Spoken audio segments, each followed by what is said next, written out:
Hello, everybody, and welcome to Can I Work By? This is a show that aims to empower brands and individuals with knowledge and insights that help them build strong and meaningful relationships in the cannabis community.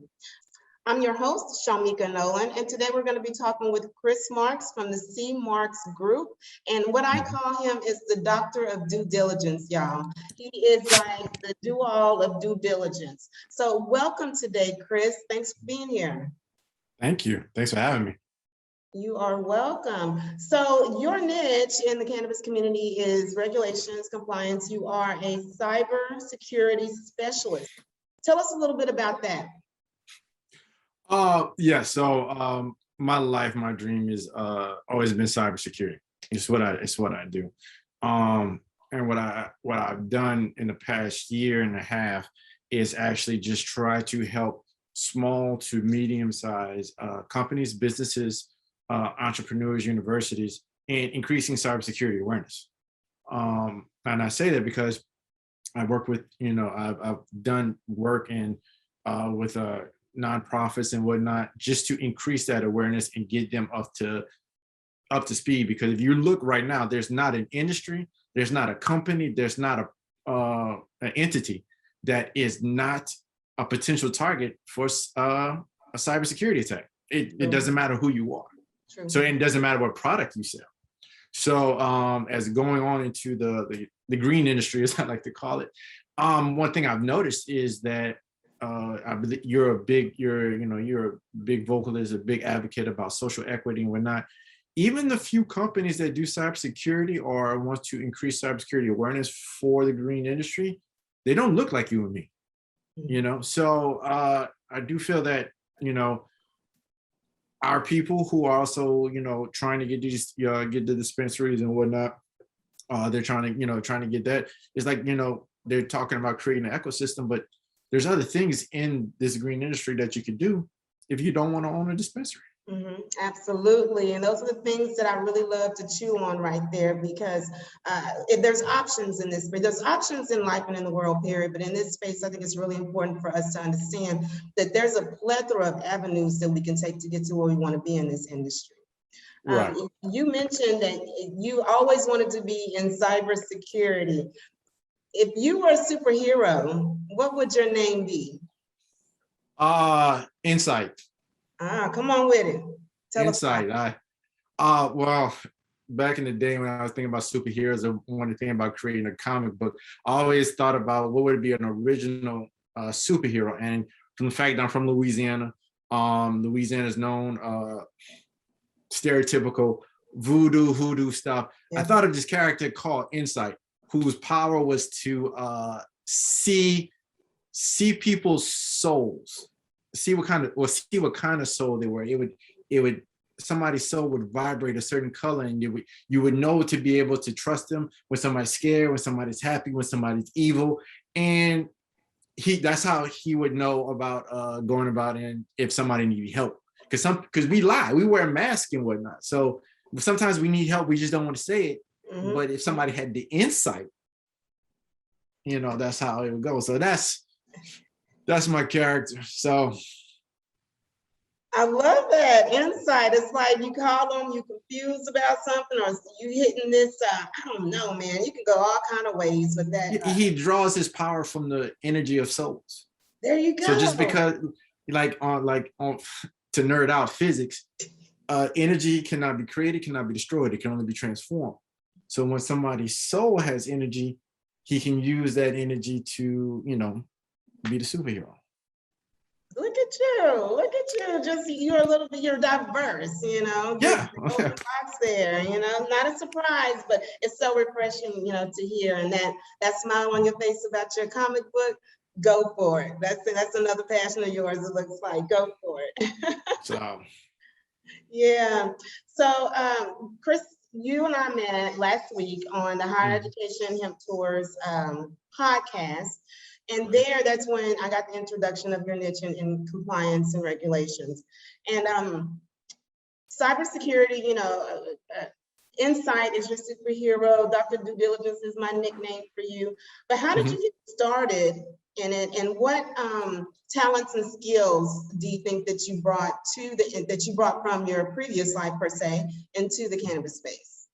So to get my route to cybersecurity was, I didn't go through the front door. Where I was from, I didn't have a degree program. I went to college, graduated, but there was no degree program. I thought at the time you would have to do like computer science or something like that to get into work in cybersecurity. That's not the case. I have a background in electrical engineering. However, what I had to do is, I figured out a way to get in just by desire. It wasn't that I planned it. It happened that way, but it was my goal to always be in cybersecurity. So from working as a Geek Squad member to working as a network technician to working as a network engineer, then being able to cross over into cybersecurity as a SOC analyst. That's how I got into it. And from there, my cybersecurity, because once you're in cybersecurity, there's another plethora of things you can do. It's not just one thing. You can work firewalls, you can work, you can be offensive as, pen testers, you can work SIM tool, you can work security architecture. There's a number of things you can do in the avenues. It's its own ecosystem itself. So what I'm doing, and to pivot that into how I got interested in working in the green industry, is simple. I want to work with, I want to increase awareness with small businesses to medium-sized, small companies. So I've been working and been trying to find people who need my services. You're a growing business. You may not need cybersecurity. You may not even know you need cybersecurity until it's too late. And my job is to go ahead and show you the possible flaws, I should say possible vulnerabilities that could happen, so you can grow your business as secure as possible. A perfect example of that, if in the green industry, if you own a dispensary, you think about physical security all day. Man trap doors, how many people in, how many out, cameras, whatnot. But are you, people on your register, are they logging in their own password? Do you have an acceptable usage policies to know what they can work and what they can't do using your internet? Because you could use a router from an ISP provider, AT&T, Verizon, whoever, or you can go get one of these Netgear routers, these that you install yourself, set it up. But then if somebody uses your network to be a bad actor, to go out and cause trouble, it all falls back on whoever owns that router. So if that's the business owner, that's you. If it's one of your employees, that's on you. Oh, and a new thing now, what I just happened to see, investigating, is cannabis insurance. That, where are we at with cannabis insurance? I just started, I just started digging in because we're talking about the financial world. There are going to be companies that's going to be offering insurance rates for dispensaries and whatnot. And I'm pretty sure people who are already leasing a building and whatnot have to pay a premium for insurance. And with this realm, with this industry, one thing I'm finding out, and from a financial sector, is that it is very hard. It is very hard to find credible entities to work with. And it's one thing to work with, like one of these big companies, these Chases, these Wells Fargo, these big banks, but these big banks ain't looking for y'all. PayPal's not looking for y'all. Square's not looking for y'all. So y'all have to use somebody that might not be known, and there's even more uncertainty with that. So you have to be on extra guard. So, and then here, because of the industry, when it's heavily taxed, you're heavily regulated. Right. Small business, you might not make it to 3 strikes. Right. Yeah. One wrong thing, shut you down. So it's about being prepared as possible. It's about dotting the I's, crossing the T's, and a lot of the information security that a company will be needing. It's not sexy. This is, I mean, you could say cybersecurity, information security. Look, y'all, he's saying Yeah, that. I think it's it's sexy. I not. make it a point to, it's important information. It's food for our soul. It helps us feel empowered. That's sexy. It's policy and procedures that will make your company work more efficient, that it will. But Yes. creating that and implementing that, nah, because you got to fight human nature. So come on with that. So one of my questions to you, obviously you are in great demand. Obviously there is a need for your services. What are some of the, why do people come to you? I can come up with my own theory. Like I see pop-ups, get this, you know, to secure your computer, so on and so forth. And I'll click off of it in a minute, you know what I'm saying? Without even thinking about it. Oh, I have this other piece that I don't need this. So what are some of the challenges that companies and businesses are faced with when they come to you? And where should somebody, okay, somebody should come to you in the very beginning, but what's a red flag that, bam, I need some help? Okay, so to your point, you see ads, spam, you get emails with links in it called phishing emails. That stuff you see every day. You're starting in an industry that is actually pioneering. Even right now, you decide just to get a license, which I've been kind of looking at just to see the hoops. There's a lot of misinformation out there. You need a group of people, just like talking about the hemp education tours. They help people cut through. You got to see the forest from trees. So from somebody like me, if you need somebody like me, or how do you know you need somebody like me? You're a small business. You have a register. Suppose you take in credit cards. How are you treating us customers' data? Who are you using to process that data, that transaction? Are you taking, because there's something called, when credit cards, PCI compliance. Are you working with somebody? That company you're working with, are they PCI compliant or are they not? Are you seeing that you're taking in cash at the register? Is everybody using the same login? And if so, why? If you're, tell us what PCI stands for. Payment is easy. Payment card industry. Sorry. Payment, credit cards, debit cards. And understand something too. We live in a world now where it's not a stigmatism to drink beer or drink liquor, but it is a stigmatism to use cannabis. So certain people who do use it might not want you to know that they're using it, and they're going to buy stuff and they don't want the information out. So are you making sure? And then somebody can tell you, if you're not in cybersecurity, you don't know the hoopla. Somebody says, oh yeah, I got my own encryption that I use, there's no problem.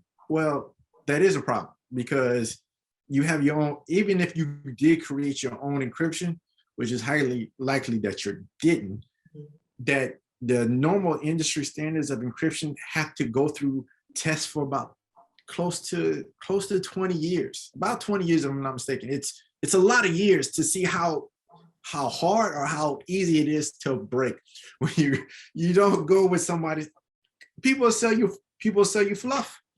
People sell you fluff, and you got to be ready about it. Something as small as a password policy. Passwords get cracked all the time. That's because people don't have strong passwords. You see it on the websites. Your computer will say generate a strong password for you and recommend you using this password, but do you really do it? Or do you make a small 5 to 7 digit password that is easily break? You can break a password like that within 8 seconds with today's technology, and that's if not better. There's so many technologies that help you break a password. You don't have to be a PhD in computer science. There's tools that's already made that'll do that. Anybody can do it. Anybody. It's on YouTube. It's anybody. So it's about teaching your employees and teaching yourself and your business and even your customers strong information security practices to use every day. Now, example is, instead of making a password more complex, $, asterisk, stuff like that, it's stronger to make a password longer. than it is to make it more complex. Really? You can have all, yeah, you can have all lowercase, but if it's 26 characters long, and instead of a password that's uppercase, lowercase, special character that's like 5 to 7, the longer password works. And it's techniques you can use that you can remember, like you can make the password a sentence. I started my business in 2021. That's a long password if you don't have no spaces. It's almost like we've been conditioned for the short passwords. It is. I mean, it's human nature to, okay, so in security, you got security and you got convenience. The more convenience you got, the less security it is. The more secure you are, less inconvenience it is. Plain and simple. So you got to find your balance, and you got to be willing to roll with it. Now, I'm curious about this. That leads back to cannabis insurance, because I'm curious of how that goes, and because it's high risk right now.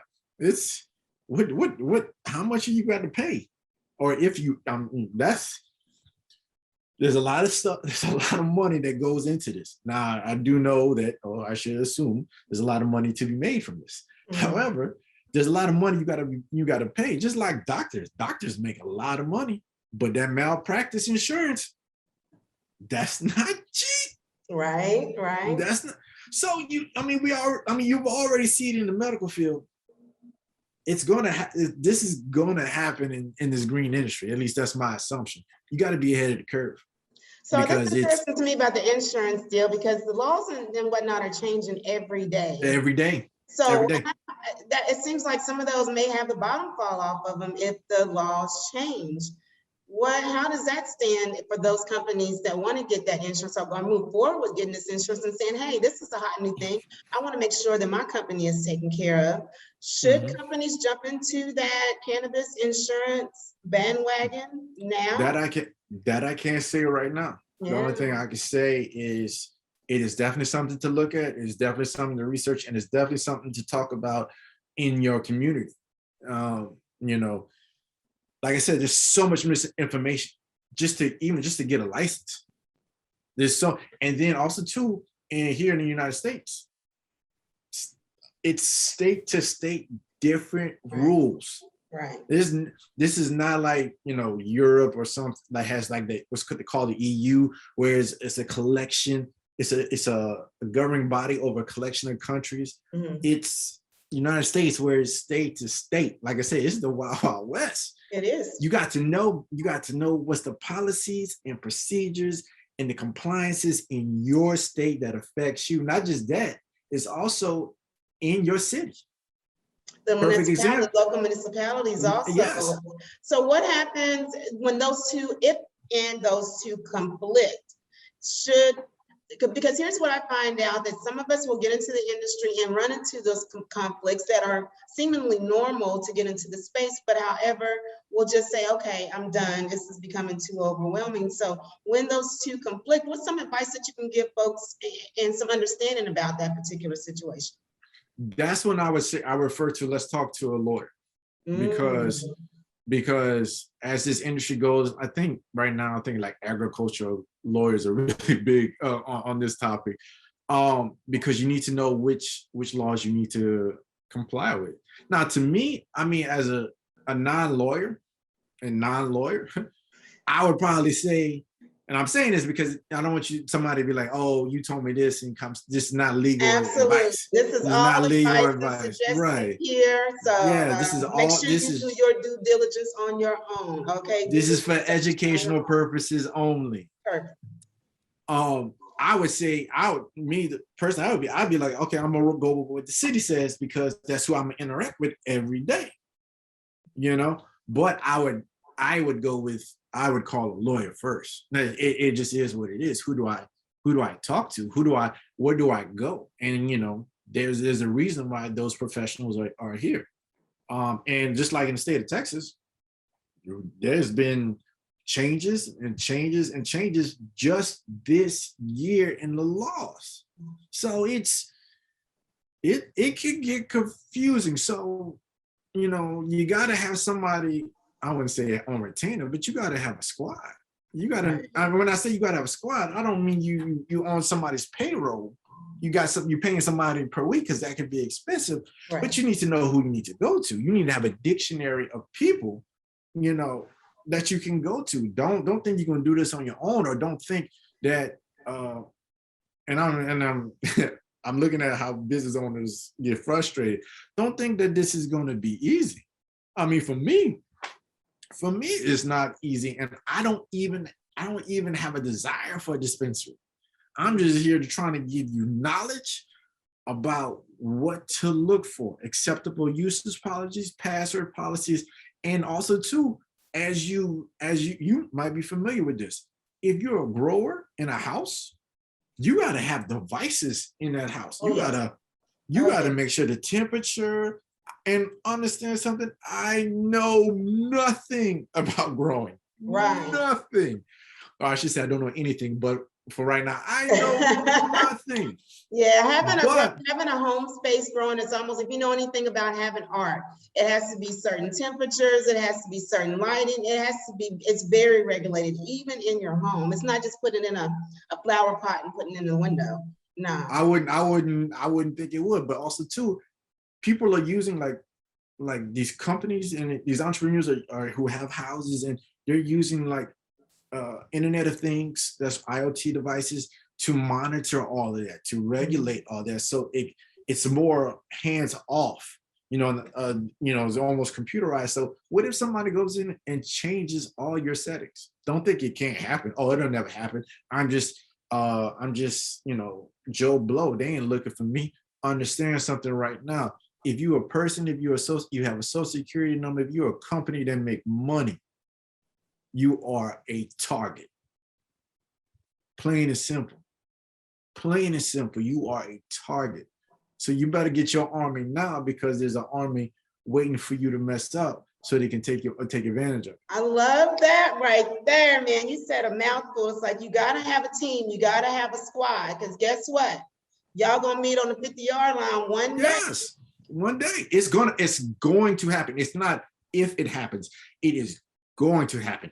I had the opportunity to go to Las Vegas, and I was just curious about the dispensaries out there, and looking at the technology that's in those dispensaries, in the guards and whatnot.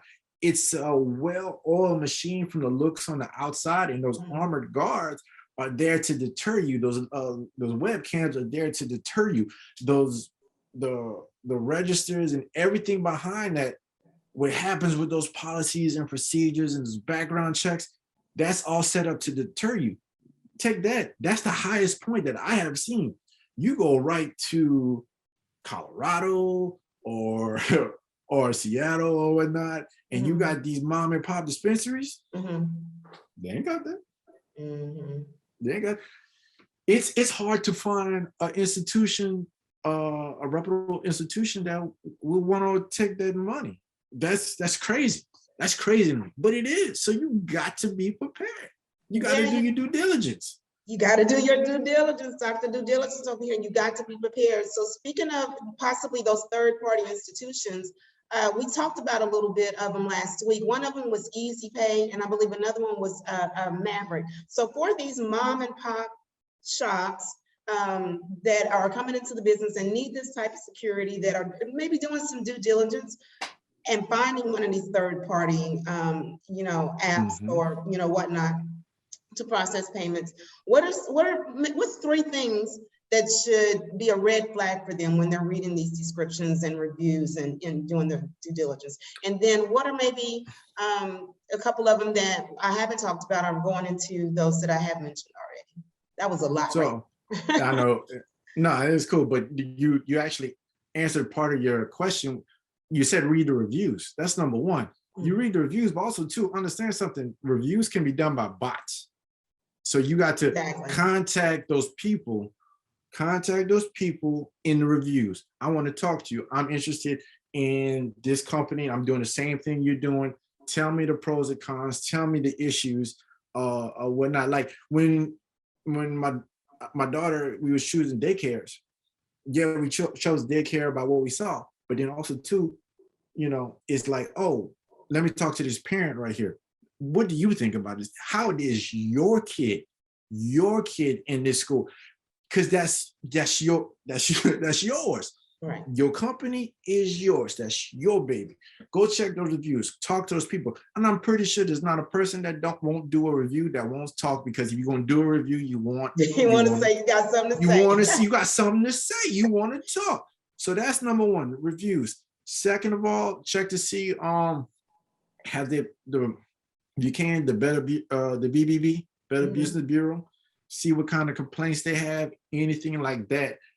Third, check out their website, check out how their payment plans, because if they're taking in money, they're taking in financial, they got to be regulated by somebody.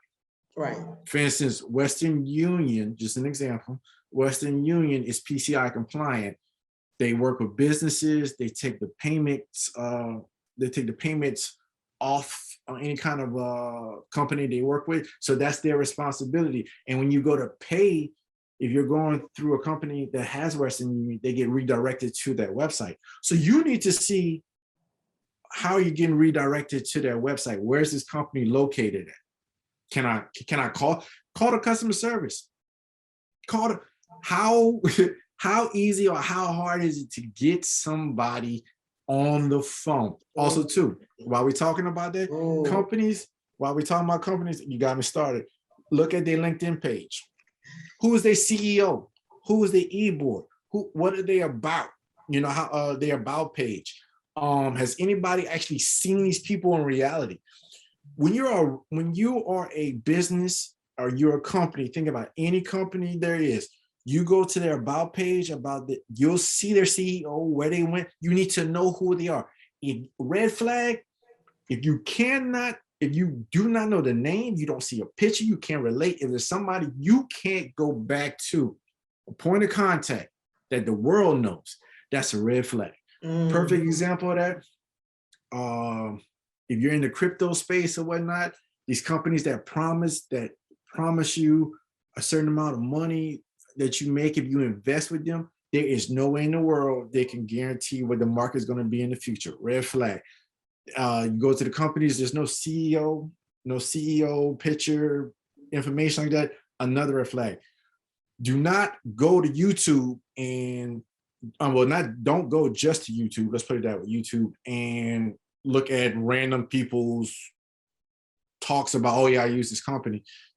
No, that is a source, but it's like Wikipedia. That's not the the real source. You can go to that, but you should go to that, use that as a springboard to go to somewhere else. And also too, you harp about this, and I like social equity. If you're black and brown face, see how many black and brown customers they have.